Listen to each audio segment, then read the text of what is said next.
교과서 138에서 139쪽에 해당하는 영국의 의회 정치에 대해서 같이 살펴보겠습니다.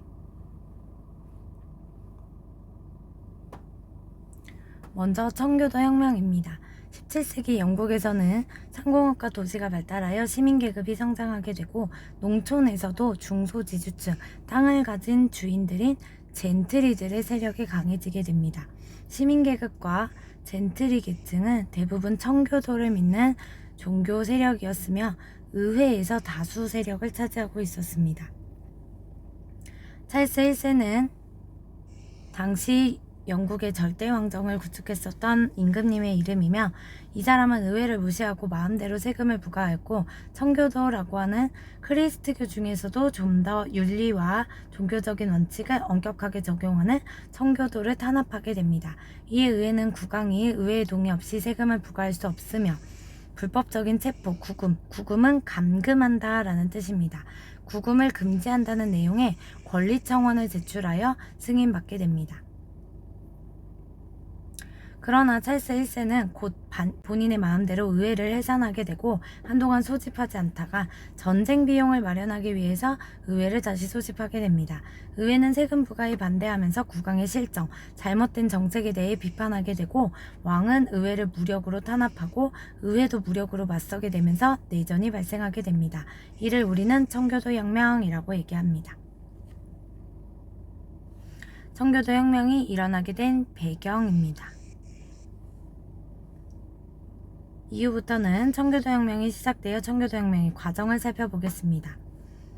결국 의회 세력이었던 청교도 혁명 세력을 이끌었던 크로멜이라고 하는 인물이 왕당파, 왕의 정책을 지지하는 찰스 1세 세력입니다. 왕당파 군대를 크게 격파한 후 찰스 1세를 처형하게 되고 공화정, 다수의 시민이 정치를 이끄는 공화정을 수립하게 됩니다.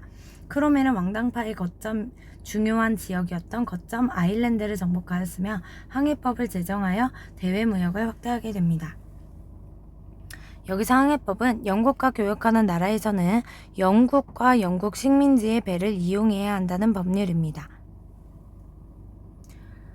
그러나 크로멜은 의회를 해산하고 엄격한 청교도 윤리를 앞세운 독재 정치를 펼치게 돼서 국민의 반대되는 감정을 일으키게 됩니다. 공화정을 수립하는 것을 기대했었던 국민들은 독재 정치를 진행하는 크로멜에게 실망하게 되고, 크로멜도 결국 국민들의 반대에 부딪히게 됩니다. 크로멜이 사망하게 되는 왕이 다스리는 정책이 부활하게 되어 찰스 2세가 다시 왕위에 오르게 됩니다. 찰스 2세의 뒤를 이은 제임스 2세는 의회를 무시하고 전제 정치를 펼치게 됩니다. 명예혁명의 배경입니다.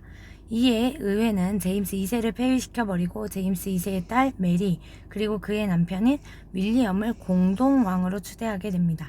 추대는 추천한다, 올린다 라는 뜻입니다. 우리는 이 사건을 명예혁명이라고 부르게 되고, 제임스 2세가 백성들에 의해서 본인이 퇴위되게 되니까 프랑스로 망명 도망가게 되면서 피를 한 방울도 흘리지 않고 정권 교체를 했다라고 해서 붙여진 별명입니다. 이듬해 메리와 윌리엄은 의회가 제정한 권리장전을 승인하게 되며 이로써 입헌군주제의 토대가 마련되게 됩니다. 여기서 권리장전의 내용은 국왕은 의회의 동의 없이 법의 효력을 정지하거나 집행을 정지하는 것은 법을 위반하는 것이다. 국왕을 위해서 세금을 거들어들이는 행위는 법에 위반된다.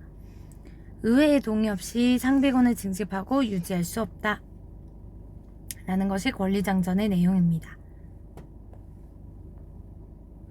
여기서 입헌군주제는 헌법에 근거하여 왕이 존재하지만 의회가 정치를 주도하는 것을 입헌군주제라고 이야기를 하고, 이때 마련된 영국의 입헌군주제는 오늘날까지도 영국의 정책의 기본이 되고 있습니다.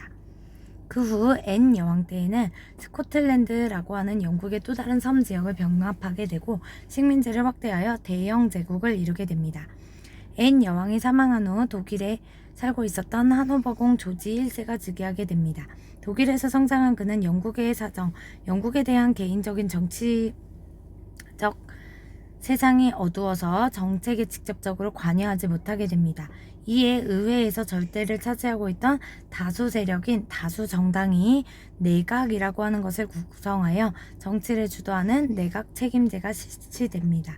이를 바탕으로 영국은 왕이 존재는 하지만 통치하지 않는다라고 하는 입헌군주제의 전통이 세워지게 됩니다. 이로 인해서 우리는 영국에서 청교도혁명, 명예혁명 두 개의 혁명을 거치게 되면서 영국에서는 의회를 중심으로 하는 민주주의 정치체제가 정착하게 되었다라고 이야기를 하게 됩니다.